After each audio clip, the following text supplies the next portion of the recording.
right, we're getting into the main topic of this week's podcast. We're an hour in, main topic, here we are. We're talking Nintendo Power. Did you guys get subscriptions to this? I'm very curious now since we have Keith on the show. Keith's from Canada. What Nintendo Power was like over there compared to us. I believe it was exactly the same. I did not have a subscription as a kid because that might have been a little bit different. I'm like very rural where I live, small town, like I'm 20 minutes out of town on a farm. So we never got that, but I do 1,000% remember going to the store, my mom shopping for groceries, and me sitting at that magazine rack at the front and going through Nintendo Powers and buying them and just being totally amazed by them. So I say that's interesting because I don't have any recollection of the Nintendo Powers being at like supermarkets or like stores. Same. I thought it was only subscription based through the mail.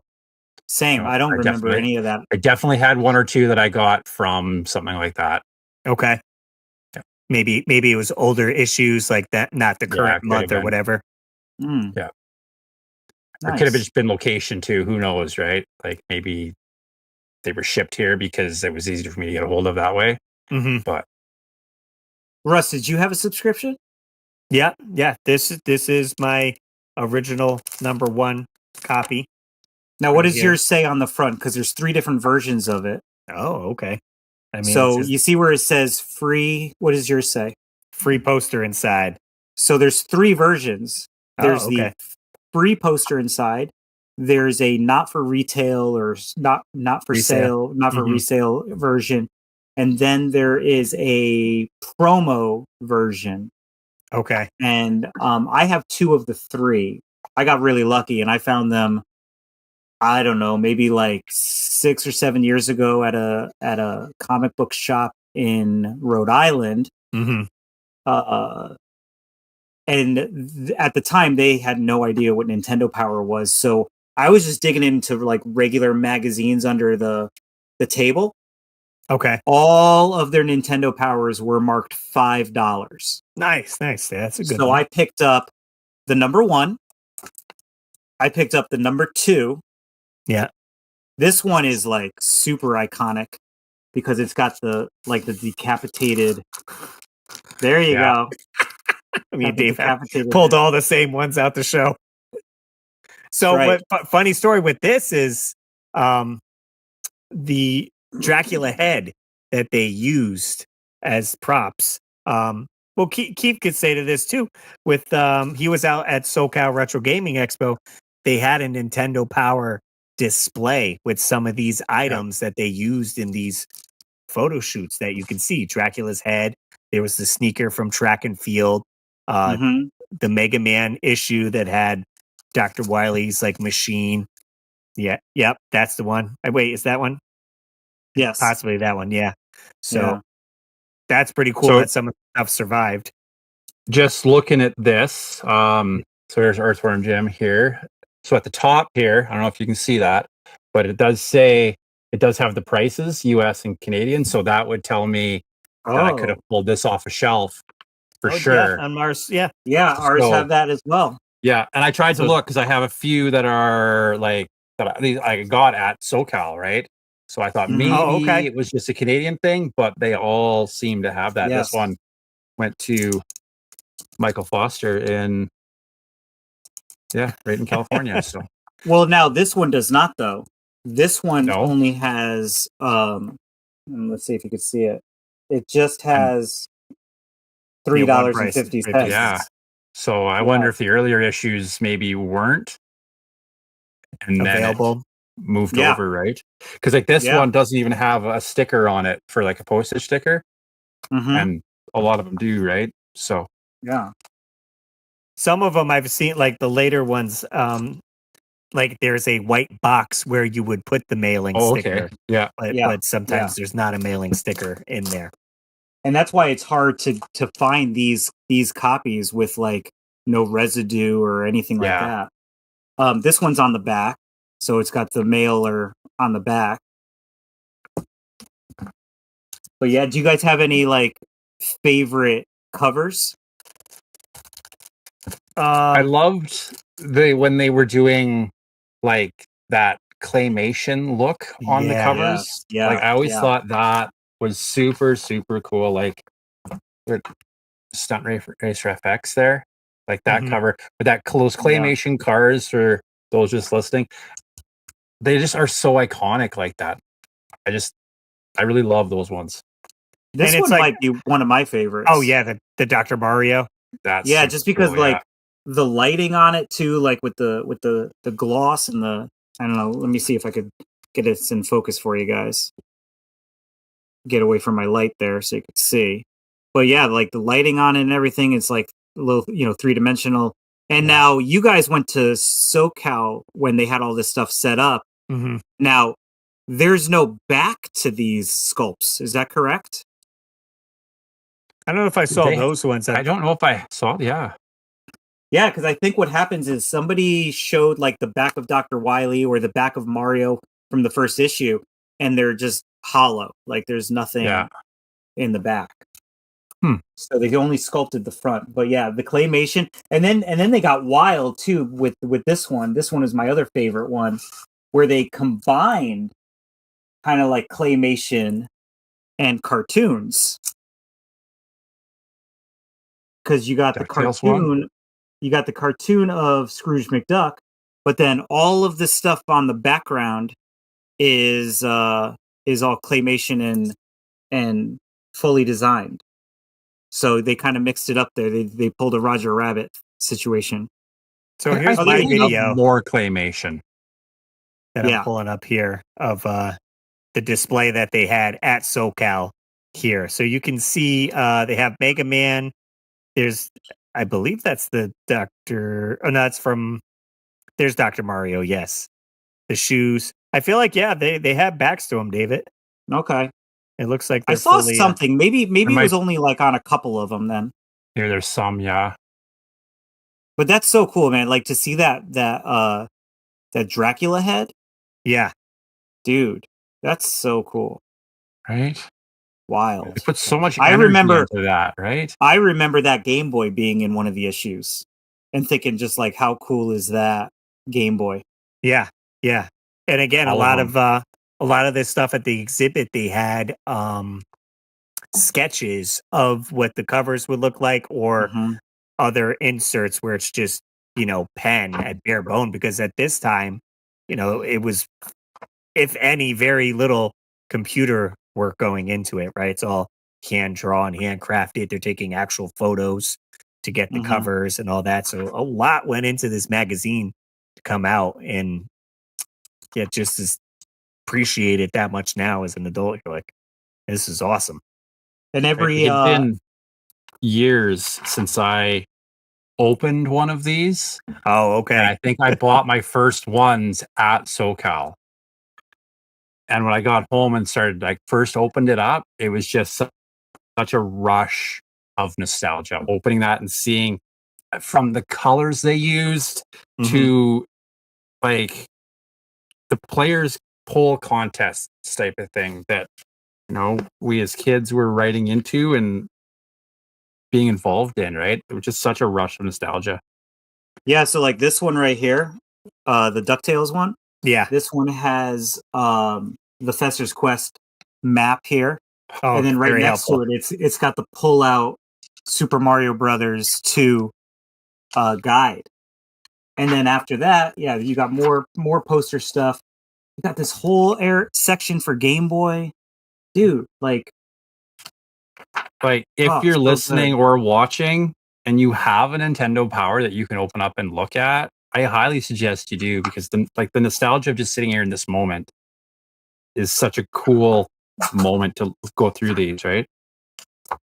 It's I did have a subscription as well. I probably have some of my originals, but most of them are ones that I've rebought because, as Russ knows, and what you'll come to learn from me, Keith, is that I need everything very minty. So I need like clean copies. So my copies from when I was a kid are probably trash, but like I've rebought most of these that are the most nostalgic of what I remember, because I had an early subscription. I want to say my first issue was maybe issue 3. I missed out on the first 2. Nice. Okay. But I had the Track and Field, which was I think issue 3, and then I had the Ninja Gaiden, and then the ones up from there. Like, I mean, I remember I'm dropping stuff all over the place. I told you my game room's a mess. It's your game room. You can drop whatever you want. But I do remember, like having the Dr. Mario in the mail, and that's issue 18. So we had it for quite a few years. And then we also had, if you had the subscriptions, you also got the exclusive player's guides. So you got the Super Mario Brothers 3 guide. You got the, what was it? The 4-player one, the Ninja Gaiden guide. Yes. Yeah. And they would be like red books too, right? Yeah. To differentiate like from a regular issue. And then in addition to that, you even got the thicker game strategy guides they made one for the Game Boy, and it had like almost every Game Boy game in it. And it was just like little blurbs of every game. They also made later, they did make a Legend of Zelda, what was it? A Link to the Past one, which that goes for crazy money now. I think it's like over $100. And then they also had a password one. Remember that one? The classified like one, like it looked like a vault. So it was a big yes. And then in there had all the passwords for all the games. It was so like having a subscription definitely gave you some benefits. Just such a cool time that we all got to live through, right? When we're buying these magazines and there was no internet. There wasn't anything that was telling us what was coming next other than stuff like this. When you look through that Nintendo Power or whatever you had to see, and all you were getting was those pictures and a little screenshot caption about it, and you were like, I'm so excited for Battletoads, not knowing anything about it, just with that little screenshot and that little caption, right? And then every month they had a top 30. So you got the top 30 of the month of games. You also got the players form where people would write their scores in, and then you can check out other people's scores. Yeah. Counselor's Corner. Yep. What was also interesting too is when they had the list of like the coming soon games. Some of those games never ended up coming out. Right. You can find screenshots. I still to this day want to get, there was one, there's Kung Fu 2, which never came out, was one. And what else? There was quite a few. You're like, oh, this would have been sweet. And it's like, never made it. Right. Now, how do you like this, guys? In this issue, you've got back issues available now, and you can order the back issues. That's probably what ended up happening with because on my original first copy, I don't have my dad's address on it. There's no sticker, so I feel like it was a back issue because I have other ones that are addressed to my dad's. Well, unless they were polybagged. Did they polybag stuff then? I don't think. I doubt it. Yeah. Maybe if it was like a reissue that you'd ordered, maybe. I guess there's a chance. Not sure. Yeah, I would almost say no, that they did not. But do you have any residue or anything on that issue since it's yours? What do you mean, like where the sticker would have been?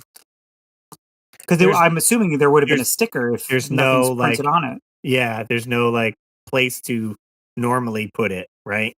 Like the other. Maybe there was because typically you could like feel the front like on the bottom if there was like maybe some like. I mean, this thing's pretty beat up. Like, yeah, so, I mean, yeah, it might have been maybe down over maybe there. you did get it from a store and just don't remember it, right? Could be. I mean, or maybe the first issue was polybagged. Who knows? I said since they would ship them to my dad's, so it would be synonymous with. Obviously, growing up, my parents were divorced, so I would go to my dad's on the weekend and play Nintendo. That's where Nintendo was. So then going there and maybe getting a new issue of Nintendo Power got a little bit excited. I was like, yes, I got something to read for the weekend and then bring to school on Monday. I still say that the coolest issue is the issue that you and I found with the Mickey Mouse on the cover for Mickey's Quest, I think it was. And inside that issue has so many inserts. It's so weird. I don't know if you know which one we're talking about, Keith, but it has Mickey Mouse on the front. I think he's like got the fire hose or something. Yeah.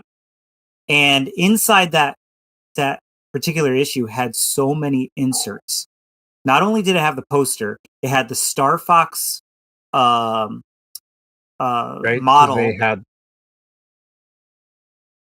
It had the Star Fox model. It also had the trading cards. But what Russ mostly remembers is it had the decals for the Nintendo controllers. Yeah. So there you go.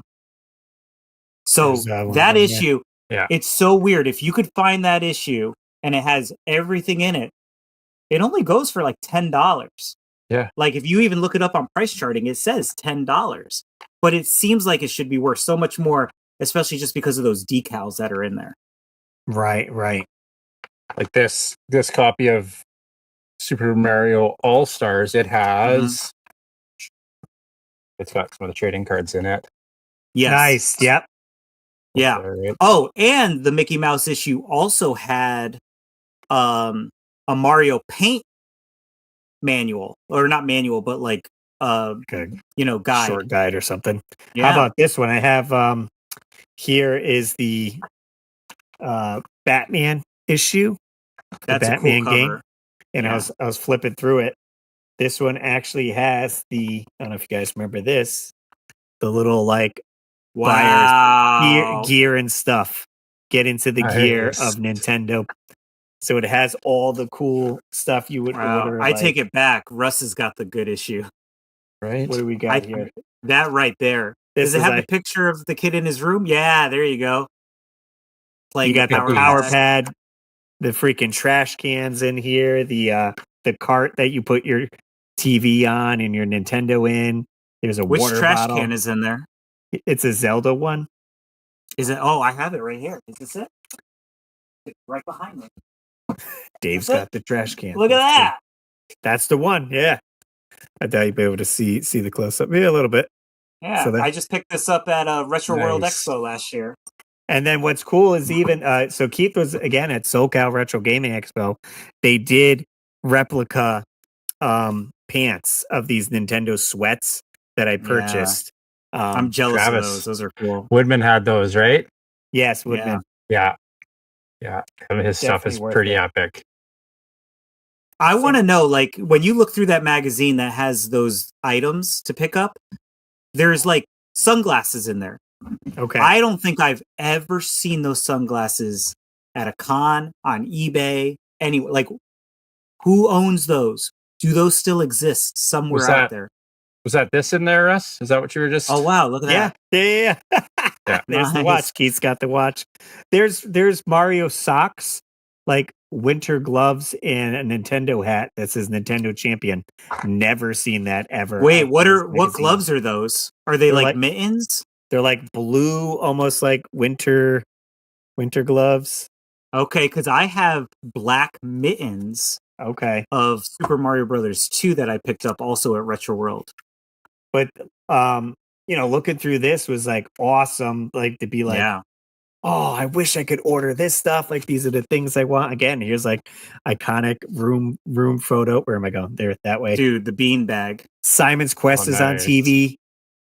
The beanbag chairs. He's got a Mario glass. I still to this day need to own that Mario Kart for the TV. Yeah.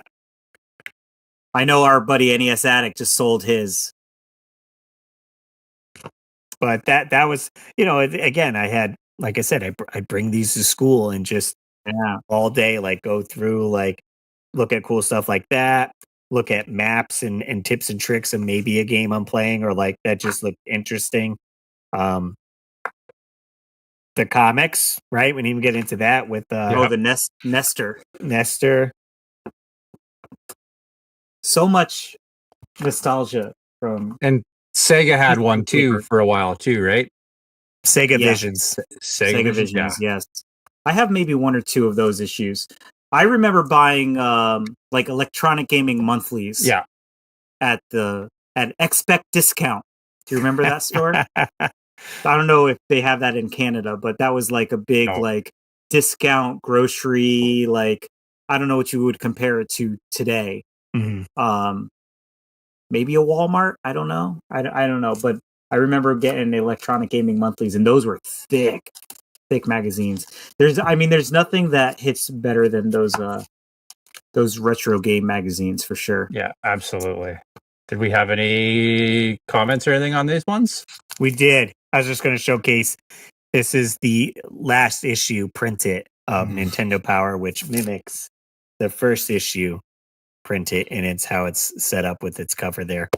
And I remember going to Walmart and purchasing this off the rack. Like I was like, nice. What? They're discontinuing it? Like I have to get the last issue. So I was able to grab it. December 2012. $5.99 US. It says there's no Canadian price on this one, but it did come with a poster. Oh, what's posters in it? Do you know, or can you? Is it able to be seen? Well, I'm not sure if there's a poster on the inside. I'm trying to get whatever they gave you on the back. This might be here, but it's a big poster of all the issues. Oh, wow! Nintendo, so that came with one. Oh. I don't know if I have that. Did that poster come inside the magazine, or was that included? So that's every issue, 1988 to 2012. What a crazy on the run! Back? No, just white on the back. Wow, I don't think I've seen that. So I don't know if that's rare or whatever, but that's what I have tucked away in the sleeve here. I will say, if you guys are interested in physical media like this, like magazines, the predecessor to Nintendo Power is a magazine called Nintendo Force, which is still in current printing. You can go to Patreon and search Nintendo Force, and if you join the Patreon, they send you a magazine every few months, and they come with a poster, and it's some of the writers from Nintendo Power, so could help you kind of relive that. I have so many issues. Actually, I have 3 issues I haven't opened yet to read. But I just love getting the physical media, and it was so cheap. I think it was like it's only $5 a month. $5 a month, and it's shipped to you. It's $5 a month, and they ship it to you, and every issue comes with a poster. And you could also order back issues off of their Patreon and their website as well. But I think it does come literally like every month. It might be every month. I wish I should have prepped a little bit more, but funny enough, my car actually made it into an issue. It's the Street Fighter issue. It's my version 2.0 of the Mario Kart car. There's a picture, few pictures of it, and literally got the issue. Was like blown away. The next month, I crashed that car and totaled it. Yeah, and I was like, no. But it's forever immortalized in a Nintendo magazine. Yeah, living the dream, man. Like that's full circle. That's so full cool. Circle. But yeah, we're gonna see what you guys had to say about Nintendo Power. What did you say? What did you say? Springfield, let's hear from you. Let's see over on our YouTube community page. Steve V's Man Cave Arcade. I had a buddy who had a subscription. As we took turns playing video games, I would go through the newest magazines and see what games were being featured. The walkthroughs, codes, and secrets for some of the games, and the ads for the new upcoming games. I remember the Pokemon Collector's cover with Pokemon Red and Blue came out. The GoldenEye 64 cover, the Turok 2 cover, just to name a few. So many iconic covers that can just bring you back to the feeling you felt the day you saw them for the first time. Nice. That's a good one for sure. I love hearing these comments too, because it's also kind of telling what era of Nintendo Power magazines they were getting. Right. Because it ran for so long. On our Facebook page, we got Colby. Love my Nintendo Powers as a kid. Still do. I got an issue I didn't have this past Christmas as a gift. It was the ultimate rush when it came in the mailbox and being able to explore all the new games that were out of the ones I wanted to play. I started recollecting as an adult, and I have maybe 100 or so back issues now. They're becoming harder and more expensive to find. I still to this day will grab a cup of coffee and pull out a Nintendo Power and look through the magazine with the same joy as a kid. Added bonus, if I come across a game I never heard about that I never played as a kid. Yeah, still find games you don't know. And Matthew Durkin, man, I always loved Nintendo Power as a kid, but never got a subscription of my own. Just a few weeks back, I decided to start collecting the first 150 issues or so up through the N64 era and have been enjoying seeing what deals I can find at my local shops.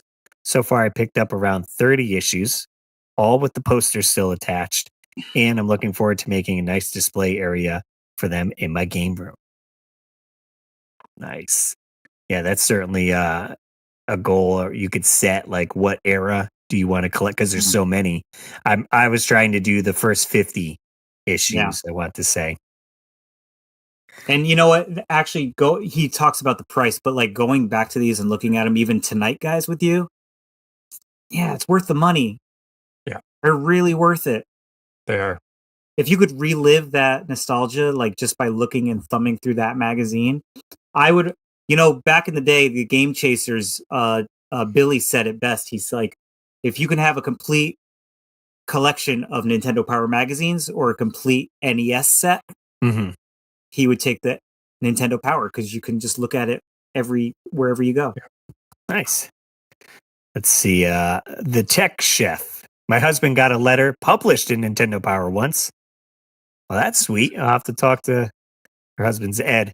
I'll have to see what issue he got into. He's a big Resident Evil fan too, so shout out to that. Dragon Punch Dave. My parents couldn't afford a Nintendo Power subscription, but my buddy down the street got one. He'd let me borrow it after he was done, and I'd pore over every page for hours. I love the new game previews, the maps, the cheat codes, even the comics, and that top 20 list. Killer. Plus those 1980s and 1990s celebrity interviews. That's right.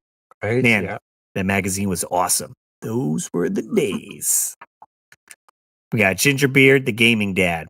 I remember wearing out the first issue when it first came out as I carried it to all my friends' houses when we would play Nintendo.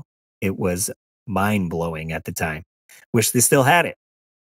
We got our buddy Manny's Arcade. Nintendo Power brings back so many great memories that I still collect them today. Excellent. Definitely some good memories with the magazine for sure. Probably go on and on talking about all the little details. I tried to do a few live streams on my channel going over an issue of Nintendo Power, which I may bring back. I had a top-down camera and then a face camera and just reading an issue. And I'd certainly love to go back to that and see it. If you guys don't know, NES Complex has fantastic series talking about Nintendo Power, which he has a few videos up, and they're way into depth. Like, love it. You can go back. He probably made them like 5-7 years ago, and they're still fantastic episodes. So shout out to NES Complex for that. Let's see. Does that wrap up our main intro? I think it does. I think we're time to move on to our next one. Nintendo Power. You can go on forever. Get the power.